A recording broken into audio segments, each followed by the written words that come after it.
There we are. Good morning, everybody. I'm Ed Parcaut with Mike Kelly, and we're Real Estate Jerky Daily.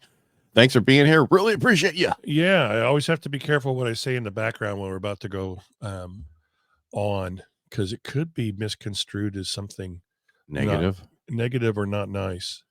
Sometimes it could be that way, but who cares? Sometimes that one day in band camp. Yeah, that's what matters. All right, so let's see. What did we have for today? We have mortgage applications and the 30-year bond that hasn't happened yet of the auction. The mortgage applications, according to the Mortgage Bankers Association, released their mortgage application data for the last week ending in 3/8, showing that overall applications increased by 7.1%. Wow, that's a big increase. Overall, applications to purchase a home. So that means for every 100, there's another 7. Just like gotcha. For every 1,000, there's another 70. Gotcha. For every 10,000, there's 700. Right. Just letting you know what those numbers. I know how those 710 work. Anyway. But if you look at applications to purchase a home, we're up 4.7% for the week and down 11% year over year. Refinances increased 12.2% from the previous week, and we're 5% higher compared to 1 year ago. So the problem with the refinances, there was none last year, pretty much. I mean, and there's not a ton right now, but people are doing them because they have to. They're hurting. They need to get money. I'm constantly talking to reverse mortgage people now, and the number one question is, should I sell the house instead? And then I run through the numbers like, okay, your value's this times 92%. And people go, why 92%? Because about 8% you pay escrow, title fees, commissions. So 92, you take that divide minus what you owe, that leaves you what you're going to net. Right. Divide that by, and I asked the last person, I said, what do you think you can rent for? They go, I don't know, 1,500. I go, okay, well, yeah, I know. Where? Well, I use that number, 1,500. I said, but let's look at this. Because of the rent control in California, the landlord has to increase you by at least 8 to 10% a year to stay compliant with going forward, so they can, be where they need to be. So let's just do 1,700 and not go up any more than that. And I divided. It was 12 years he could stay renting, and then he'd be homeless. Yeah, that sucks. And so, but you can stay in your house with a reverse mortgage till they bring you out feet first. Right. And that could be 30 years. So it could be. Yeah, I mean, so that's a lot better than. So run the numbers. 12 years, right? But run the numbers to see why and plus also you have an asset that's still appreciating, and in this market, they're going to continue to appreciate to a certain point until nobody can afford them anymore. Right. Yeah, there's always that. We're like, oh, okay. Yeah, but there's still going to be investors buying them to put people on for rentals, because if you can't afford to buy, you're going to rent. Right. So they're still going to go. It's just going to be more Pottersvilles. Don't want that. No, I'm George Bailey. I'm gonna help you get into your house. Yeah. And that's just the news for today when it comes to financial stuff. But I went and I looked at some other stuff, and there people are going. I want you to do your real estate stuff, and then we'll get into the rest of my stuff. This real estate stuff here, right here, is Wednesday. Wednesday's numbers day. Open. And currently, right now, there is a bias to lock going into tomorrow report. Is there? Yes. Okay. Can anybody see that? Yeah, 379 active, pending 3. I'm sorry, go ahead. 379 active. I mean, that's what did it go up? Probably 9 from last week. Yeah. And now this is ending as of today. So from the beginning of the year, yeah, or January 1st, 2024. So, we're still hanging out in the high 3s as far as active and pendings, but our closeds, we finally closed some. It looks like 510. So what does that calculate out to? Well, 510 divided by 2.2 months, 2.5, 204. That sucks. That really sucks. But it's one more than the last time I did it. Yeah. Oh, is it really? Yeah. You still had it in there? No, I just remember those numbers. I'm a number guy. Yeah, you are a number guy. I remember. So it's kind of it's slim pickings out there, folks. It's according to what I said the other day was yesterday, inventory is going to be 40% higher. So 40. Remember, that's what they said potentially could happen. Yeah. Well, that would help.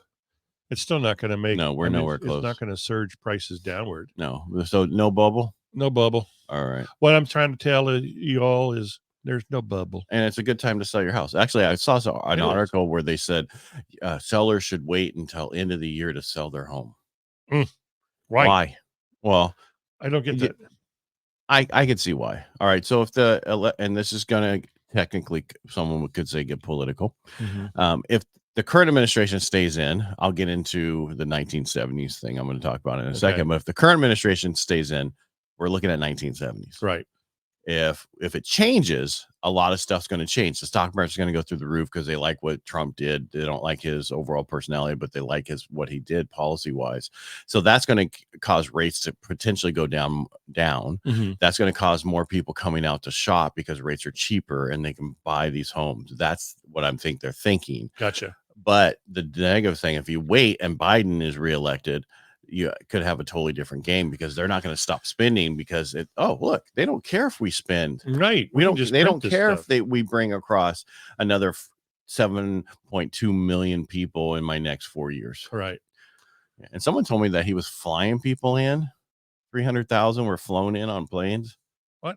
Yeah, I heard that yesterday from my clients. I was like, okay, well, I don't know about that, but I'll move on. And look at me, I'm just putting out information. I'm like my daughter, with liberal, throwing out information I don't really know. Yeah, well, I apologize for doing that. From Chicago O'Hare, where they had this very large section, black tarped off. Had black drapes up, so you couldn't see what was behind there. And the news people said, "Oh, it's just rent-a-cops that are." The guarding the place. So they're like, you have no authority whatsoever. You're a rent-a-cop, go away. And opened up the screen. It was just filled with migrants. Wow. So yeah, maybe that's true. Well, yeah, it's how. Maybe that administration. Here's one thing I will say. I do know for a fact is before the union, State of the Union, his administration hit up all the influencers on TikTok and all that to actually promote. So if you're an influencer, they'll come to you and say, okay, we want you to promote our product. Here's your little sheet. This is your talking points. This is what you say. Now go record video. Here's some money. Yeah. And the one lady's like, you know what? My following, if I pick a side, I'll lose half of my people. Yeah. I don't do political stuff. Right. But they hounded her. And she's like, this is ridiculous. She goes, so that's me. And I only have 400,000 followers. Right. What do you think that they're doing to people like Taylor Swift and Rihanna, all those other ones who are coming out and saying, you vote this way? They're getting promoted to do that. So be careful following what people who are on influencers telling you to do to vote. Yeah, they're getting paid. They're getting paid to do it. Yeah, whether or not it used to be if you were promoting a product, you had to love that product. Well, you would think. And NASCAR, they drink a beer, right, or whatever they're promoting because they have to show that they enjoy it. Anyway, yeah. So back to my Biden thing. So they're worried about 1970s inflation and mortgage rates. Are they possible going forward? CPI report came out. It's a little, it was a little worse than they expected. They're just really worried that, the 1970s saw wage growth, kind of like we saw, labor force growth, kind of like we are, right, and a lack of housing. What? A lack of housing again? Oh my goodness! Before, facilitating the housing boom and the rent inflation. We have the same thing. The difference would be is how this gets changed with the election, and that's what I was talking about with the 1970s.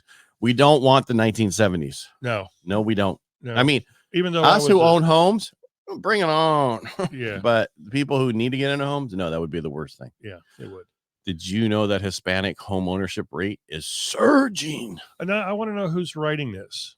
It was why? Because I want to know.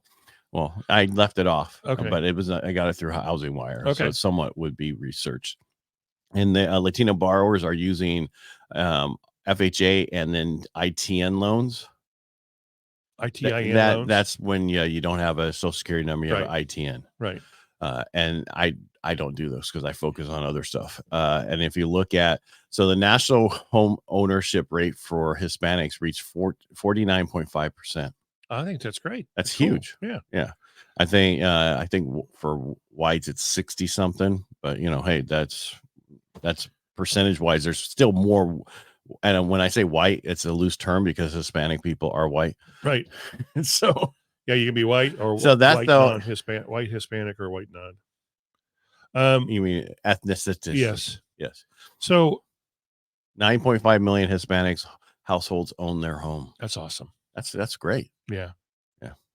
One of the things they saw, so the biggest states that saw the highest Hispanic net migration between 2022 and 2023 Yeah. are probably the same states that saw a migration of everybody.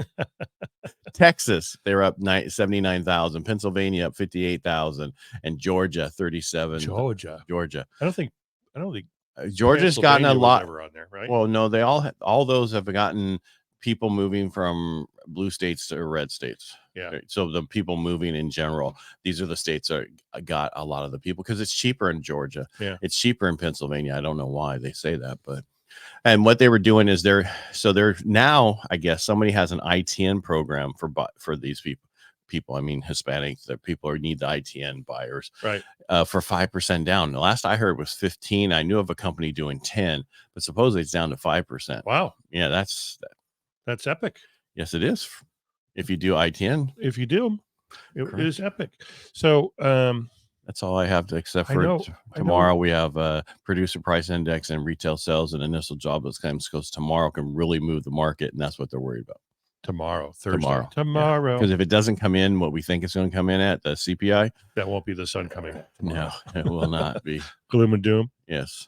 Oh, well, let's keep our fingers crossed. Well, yeah. Well, I think it's going to get worse. Yeah, I do too. I don't think we're going to see rate cuts this year at all. No. Unless we have a major change, and then after the election, they might have some. And I'm not saying just because historically will show you this administration loves to spend money no matter what. Here we go. Our girl, she's the best. ITN tax ID, so undocumented immigrants can pay taxes. Right. So lenders allow undocumented borrowers to buy. That's 49%. No, it's part of. Some of them are ITNs, some of them are the FHA. Yeah. So overall, it was a total number of 49%. what in the last year, right? So the years I said, that's how much they've increased 49 to Hispanic borrowers to increase to 49%. Thank you, Alvina. Yeah. Oh, did that clear it up? Did it make it more muddier for you? Yeah. Make it clear as mud. She says, "Oh, okay, thanks." Yeah. No, just in general. Yeah. Yeah. But I mean, if you have an ITN before it, you needed 20% down. And so it was, if you have a social security number, yeah, right, and you're here legally, what I mean by that is you have a visa, you can do a foreign. There's a lot of loans you can do. You don't have to use the ITN. The ITN is when you don't have a social security number. Oh, I didn't know that. Yep. I know it now. Yeah. Yeah. How's the marketing meeting going, Alvina? It was so good she had to be on here. Well, that's one way you're gonna look at it. That's all I have. I think that's all I have. I don't want to go on and on and on because people like shorter ones. Yep. I was doing some research. I didn't see anything that was worth a There's not a lot of stuff out there. Oh, she rarely goes. Okay. Huh? I asked how the marketing meeting is, and she says she rarely goes. I really? Yeah, because remember you said that day that she was supposedly there, and then I said something to her a couple days later. She's like, "What?" All right, so everyone. All right, I don't think make it a great day. Yes, thanks for being here, and we'll be back tomorrow. Yeah, we will. Yes, we will. All right, make it a great day, and we'll talk to you tomorrow. Peace out. Bye.